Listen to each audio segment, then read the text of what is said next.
नमस्कार, आप देख रहे हैं हमारा खास कार्यक्रम चलो गांव चलें। और मैं पहुंचा हुआ हूं सोनीपत ज़िले के बिदलान गांव में। आप हमारे साथ जुड़े रहिए, हम आपको दिखाते हैं कि ऐसा इस गांव में क्या है जिसके कारण इस गांव की जो पहचान है पूरे हरियाणा में नहीं पूरे भारतवर्ष में गिनी जाती है। आप हमारे साथ जुड़े रहिए। जैसे ही हम गांव में पहुंचे हैं, गांव के जो बस स्टैंड है उसके ऊपर मैं बिल्कुल खड़ा हुआ हूं और मेरे जो सामने है कीर्ति चक्र विजेता शहीद कैप्टन दीपक शर्मा का ये स्मारक बना हुआ है यहाँ। और ये स्मारक जो है एक शहीद के लिए है, इन्होंने कीर्ति चक्र मिला हुआ है। आज हम इस वीर के बारे में जानकारी लेते हैं। कुछ ग्रामीण मौजूद हैं यहाँ, क्योंकि कीर्ति चक्र जो मिलता है एक योद्धा को मिलता है।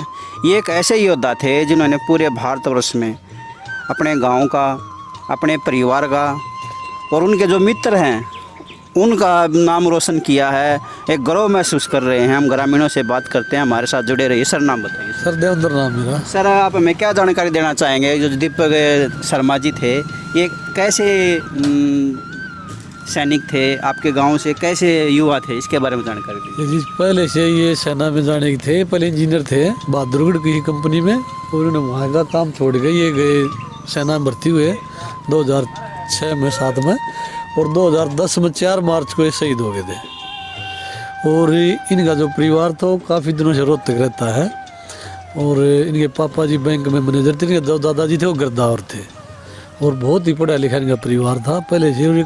बहुत ही बहादुर लड़का था जिसने हमारे गांव का नाम रोशन, अपने गांव का नहीं बल्कि पूरे देश का नाम रोशन किया भाई ने।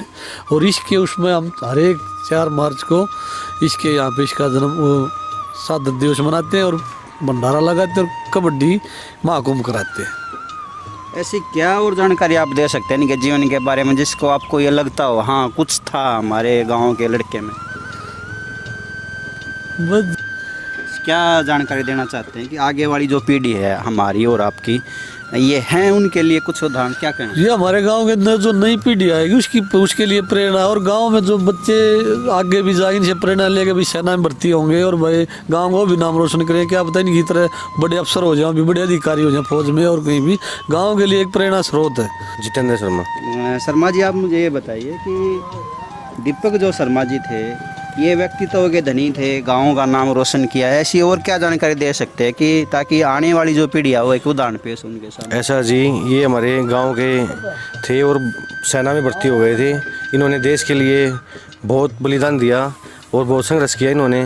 ये जो गांव है इसके बारे में हमें जानकारी दीजिए। कितना पुराना ये गांव है, ये इसकी जो बसासत है कहाँ से ये आया, ये इसके बारे में हमें जानकारी दीजिए। हम तो जी पहले जब शेरियाण का गाँव बसे तो उस समय से शहरी में से हमारा गाँव मान के बसा है।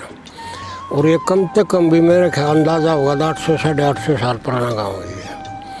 और देश में हर एक तकरीबन कई जातियों के आदमी रहते हैं, और दैया के नाम पर दैया खाप जा से सारी तकरीबन हमारी 99% दैया के आदमी बसे हैं। बाकी हरिजन भी हैं, बैकवर्ड भी हैं, जाट भी हैं, ब्राह्मण भी हैं, बनिया तो रहे नहीं, पहले बनिया भी थे, पंजाबी भी हैं, जो ज़्यादातर चले गए।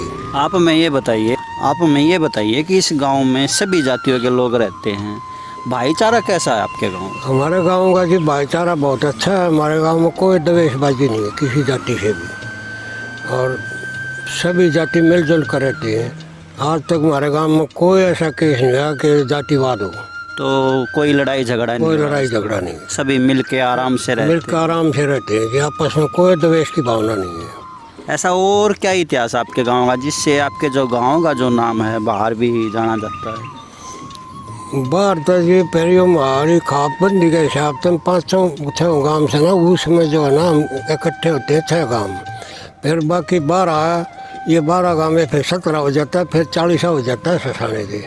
और तो फिर हम 40 में आ जाते हैं, सब इकट्ठे हो गए। और कोई भी प्रोग्रेस होना तो हम 40 के साथ मिलकर करते हैं। तो जो 40 का जो प्रधान है वो किस गांव से चुना जाता है? और ससाने से चुना जाता है ये। तो कोई भी बड़ी पंचायत होती है उनके माध्यम से होती है। और वही फैसला करते हैं जो गांव। तो दैया आज तक जितने फैसले हुए हैं दैया के प्रधान के माध्यम से वे कैसे रहे हैं? दैया के प्रधान में तेजी अदल बदल ज़्यादा जल्दी हो जाए क्यों तो दर्शक होना चाहिए। बाकी ना दैया का प्रधान जो है ना सबसे बाहर के प्रधान भी मान्या करते भाई दैया का प्रधान आ जाएगा जो फैसला होगा। और जब हमारा प्रधान जो है ना बिल्कुल ठीक रुचि रखता है और बढ़िया फैसले करता है। धन्यवाद। तो और ये जो शीतला माता इसके बारे में? यह शीतला माता तई भी मंदिर मांगर तई बने हैं और पहले हम तैया ओड मुड्डी दो क्या करते तो इस मेले का जो इंतजार है बच्चे भी करते हैं।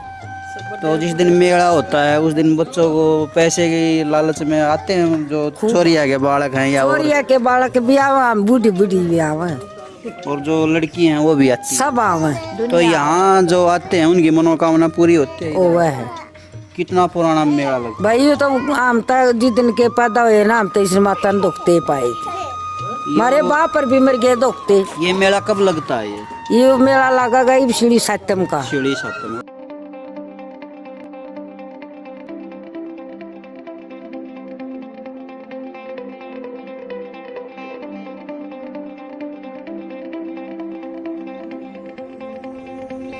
एक ऐसा विद्यालय जो निरंतर नए नए कीर्तिमान स्थापित कर रहा है, जहां आपके बच्चे को मिलता है कामयाबी के शिखर तक पहुंचने का मार्ग। बच्चे के संपूर्ण विकास के लिए आज ही संपर्क करें BR Gyandeep senior secondary school Surjanwas Mahendragarh. हाँ। में चैत में लगते चैत की सीढ़ी सत्यम का। ये हमारी शीतला माता है, बहुत पुरानी परंपरा है। कम से कम 40-50 गांव के लोग यहाँ आते हैं और हमने कमेटी बना रखी है। जैसे ठोला वाजे के एक मेंबर ले रखा है, सुचारू रूप से सही ढंग से चल रही है। तो जैसे मेले का टाइम होता है उस टाइम पर आप कैसे व्यवस्था संभालते हैं? क्योंकि मेला तो विशाल होता है। हाँ, उस टाइम पे गांव के वैसे तो सभी लोग साथ देते हैं, लेकिन हमारे जो मेंबर हैं 10-11 मेंबर हैं उनका काम बांट दिया जाता है। भाई किसको पर्ची काटनी है, किसको क्या कुछ करना है, और जिसको जो काम देते हैं अपना काम पूरा करता है।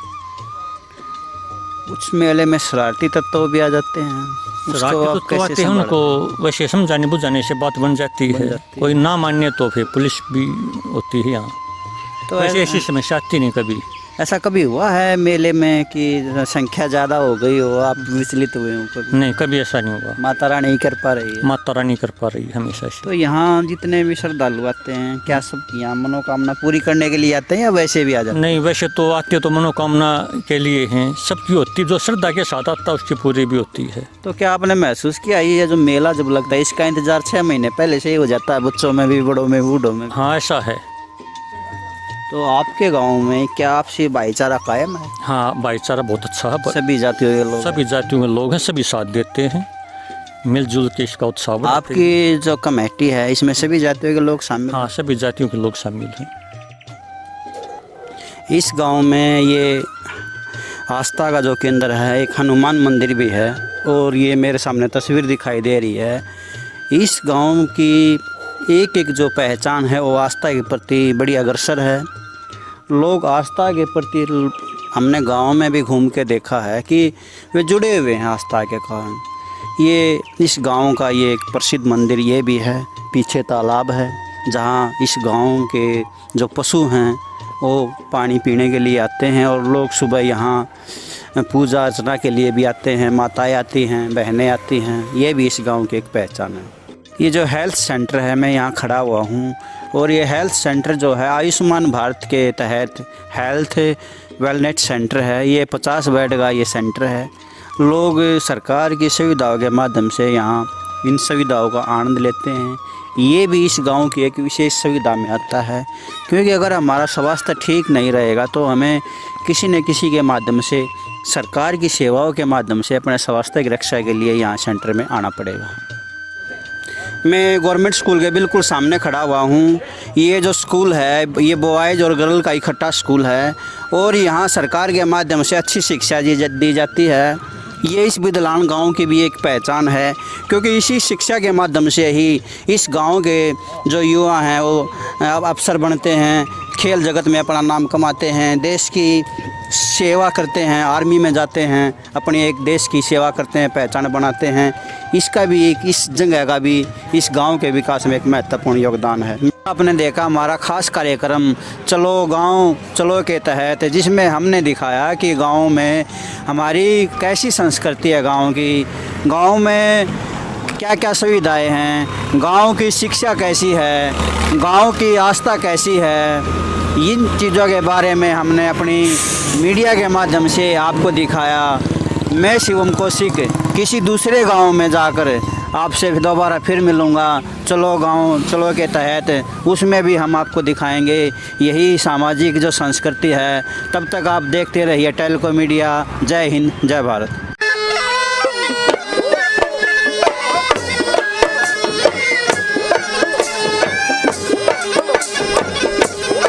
ज्ञान के साथ विज्ञान और नई सोच के साथ संस्कारों का एक अनूठा संगम, जहां से शुरुआत होती है बच्चे के उज्जवल भविष्य की। Shri Krishna senior secondary school Mahendragarh.